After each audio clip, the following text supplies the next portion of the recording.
Welcome, fellow castigators. I watched the new episode of Doctor Who so that you don't have to, and it's a morally questionable one for sure.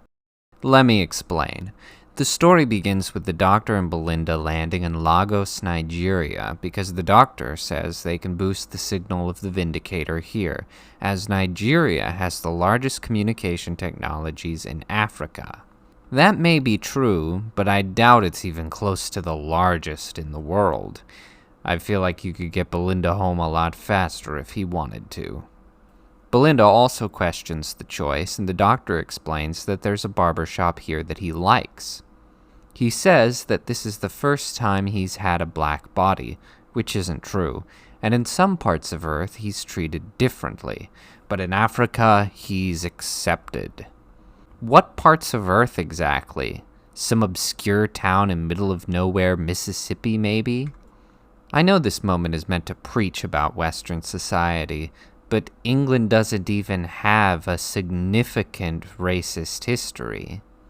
There was no legal slave trade, Africans had a choice between freedom and indentured servitude, no civil rights movement because there was no need, and tons of immigrants due to their relationship with India and other Middle Eastern countries. In fact, England has never had legal segregation. The only segregation that happened at the time were a few pubs and hotels where white people weren't allowed. If you look at the list of most racist countries, England doesn't even make the top 10 any year. The only reason it feels like there's more racism in England is because the government goes out of their way to protect non-white criminals, and then they cry racist at anyone who points it out, even going as far as jailing their detractors. I don't want to minimize the pain of anyone who has experienced racism in England. I just mean to say that it's verifiably no more racist than anywhere else, and there's no reason the Doctor shouldn't feel at home there, as he always has. Despite this, Belinda says that's why her grandma always took her to India, and that the Doctor's feelings are the most human thing ever, and then we see a montage of strangers in Nigeria treating the Doctor like he was the local football star. So, being racist is the most human thing ever? Because it's racist to say that you feel more comfortable somewhere because of what color people are. I mean, we know for a fact that Nigeria would not be more accepting of the Doctor than any Western country. Yes, Queen! Furthermore, why would this body make any difference to the Doctor? He's way out of place wherever he goes and treats each location with the same indifference for whether people accept him or not. In fact, it's one of the inspiring aspects of the character. This is supposed to be the same man who dresses the way he does, and is shown many times to be cognitively unaware of just how much he's not fitting in. It's incredibly racist to suggest that this Doctor's personality is the way that it is because of his color. No one's nature is determined by the color of their skin, and it's textbook racism to say otherwise. Why can't the Doctor just be who he's always been? These racist writers alone are more than enough to quit watching this show, and I want you to remember that when they start throwing cheap tricks at you before the finale. Anyway, the Doctor enters the barber shop and discovers an intimidating new owner. The patrons panic as one of the patrons' hair begins to grow rapidly. It wouldn't be so damn funny if they weren't so sincere about it. The man gets a haircut while telling a story about Yo-Yo Ma. It's the Doctor's turn next, and he sits down to tell a story about how Belinda is better than everyone else. We get a little Mrs. Flood cameo, and then the Doctor's hair grows ominously. Oh, the horror! The Doctor finds that the shop is now a ship, and the stories power the engine somehow. He opens the shop door to find that the shop is sitting on the back of a giant mechanical spider, walking along a web. The barber explains that the doorway has a built-in time compressor, allowing the shop to be in space and in Lagos at the same time. Belinda enters the shop, effectively being trapped inside. The doctor accuses the barber of hiding his identity like a coward, or like a troll on the web. Lord, give me strength. Boy, criticizing anonymity is pretty rich coming from you, Doctor. That's like calling the kettle black. Maybe not the best time to use that expression. The barber says he built the web himself out of culture and ideas, however that's done. His assistant, Abby, angrily accuses the doctor of abandoning her, which apparently happened when he was the fugitive doctor. So the episode acknowledges that he's been black before. What? Is this the first draft? Whatever. The barber says that he plans on killing all the gods by cutting their stories out of the web. I guess in this universe, if no one hears a tree fall, then it really didn't happen. The doctor rebukes him, saying that humans are tied to the gods and would not be able to pass on tradition without telling stories. It doesn't sound that bad, though, considering all the gods have been totally evil so far. And what do these progressive writers care for tradition anyway? Is that really what they want? I don't think they're prepared for how homophobic Nigeria is. Abby de-escalates the situation by braiding the doctor's hair and telling a story about how African slaves would make plantation maps by braiding the pattern on their scalp. There is zero historical evidence that anyone ever did such a thing, but what I find funny is how they had to bring up plantations. English people wish they had a racist history so badly. Anyhow, the doctor uses the hair map to find the engine, but the barber catches up. The doctor says his body is like a barber shop, filled with sweaty black men, and then he uses his life story to overload the engine. The barber surrenders immediately and turns off the time compressor. Everyone escapes, and then the doctor sonics the mechanical spider, which explodes. The guys from the shop bow to Abby before running back to their families, even though she helped trap them for 5 years. The doctor and the barber embrace, even though he confined and tortured 3 men for 5 years.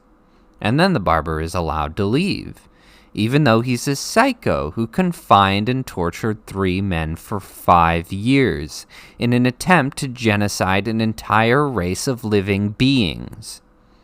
The original shop owner gives the barber a name in his shop, probably more out of fear than anything, and then the doctor and Belinda leave. The end. Well, that episode was embarrassing. Writer Inua Ellams failed to explain any of the science fiction elements in his script, forgot to develop his characters, contradicted himself multiple times, and then depicted Nigeria as a paradise while pushing ideals that would never be accepted there. Worst of all, he made the doctor and Belinda racists by having them say that they're more comfortable somewhere because of the surrounding people's color. That's racist! I can't really be surprised, considering Ellams is known for his poetry that's fixated on race. But it really annoys me because I've never had to talk about race in my videos before. I don't see people in a particular way because of their color, so it often doesn't have any bearing on the things that I talk about. In this case, though, the discussion is important, because this episode perpetuates the myth of a racist England. Ellams is one of those folks that believes that colonization is inherently evil, and therefore England and its past are inherently evil. I know that's what they teach in school now, and you're probably jumping to agree right now, but you have to remember that Ellams literally believes that the film Men in Black is about white privilege. The reality is that Elms and his ilk are using victimhood to gain upward mobility in fields where they couldn't succeed by merit. Elms frequently writes about the freedom of his childhood in Nigeria compared to his life in England, where he was expected to be quiet and restrained. He cites this as an example of white privilege. Imagine someone immigrated to your country to reap the benefits, refuses to understand your culture, gets a college degree, is elected into the Royal Society of Literature, and then appointed member of the Order of the British Empire, all while using these opportunities to constantly tell you how privileged you are for being white. Like, have some self-awareness, dude. I guess being part of the British Empire doesn't bother you so much if it can make you rich for contributing nothing of value. Elm's own inexplicable career proves that Britain is not the land of evil colonists that his writings portray. If you want to point a finger at anyone, Nigeria was one of the regions that sold people into slavery. I want to reiterate that I am in no way failing to validate those who have experienced racism in Britain.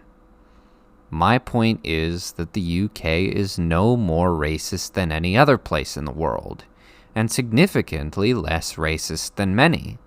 The racism you face there is the same amount of racism that is unfortunately just a part of living in a diverse nation. I mean, I experience a ton of hateful racism in my comments section, and they don't even know what race I am.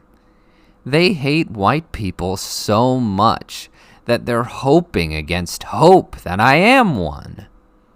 But questionable ideology aside, the story in the engine is a pretty pathetic excuse for an episode of Doctor Who. It fails to deliver on its chief premise by not really telling a story. It's not quite about the barber since we don't get to know him. There's no change or redemption, he just has no choice but to give up. It isn't quite about Abby. Her past with the Doctor is so veiled that her motivations are unclear, and her change of heart sudden and seemingly random. The premise of the barbershop being the Doctor's safe space doesn't go anywhere either. There's a plot, sure, but it's not really a complete story. It's vaguely about some storyteller being who wants to kill all the gods for some reason. The Doctor doesn't even defeat him with cleverness. He defeats the barber by just being a very old person.